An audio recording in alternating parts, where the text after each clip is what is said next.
that the sins of the Trump administration just continue to pile up and pile up.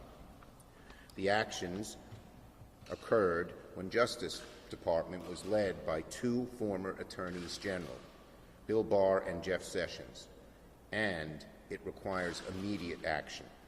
So today, I'm demanding that the Senate Republican Party join Democrats to subpoena both Barr and Sessions, as well as John Demers, the Assistant Attorney General. They must testify. Sessions and Barr must testify under oath as part of a formal congressional investigation.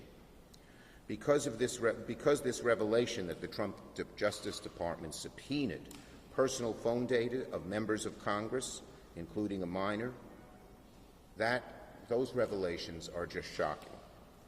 This was nothing less than a gross abuse of power, an assault on the separation of powers. I don't think we've ever had a record of this happening in the past. In addition to Sessions and Barr, any other officials who were involved must testify before the Senate Judiciary Committee under oath as well, including, as I mentioned, John Demers. And if these folks refuse to testify, they're subject to being subpoenaed and compelled to testify under oath, and they should. There's an imperative that we do that. Chairman Durbin, Chairman of the Judiciary Committee, has indicated that the Judiciary Committee will vigorously investigate this abuse of power. And the issue should not be partisan. This is about separation of powers. And there are many Republicans who always look at overreaching executive branch authority, and we're hopeful that they will join us in requesting this subpoena, in demanding this subpoena, actually. So there's no legitimate reason for Republican senators to oppose getting to the bottom of this serious matter.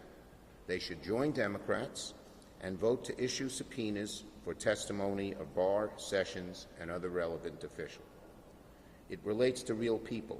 This is not just some kind of Washington insider thing. This is about people's phone records being subpoenaed without them even knowing about it. And who knows who would be next? Everyday Americans are appalled by the notion that any president, via their political appointees, could manipulate the democratic system and tap into personal phone data. That's not American. What has happened here are fingerprints of a dictatorship, not a democracy. No one likes the idea that if a president's mad, he can just go forth with setting personal phone data on perceived enemies. The bottom line here is that the miasma of the Trump administration's abuses of power continue, and each demands full scrutiny so that it never, ever happens again. So that's our job. We need subpoenas. We need them now. We need our Republican colleagues to join us in those subpoenas, and we need to hear the facts right away. And all of this must be done under oath ASAP.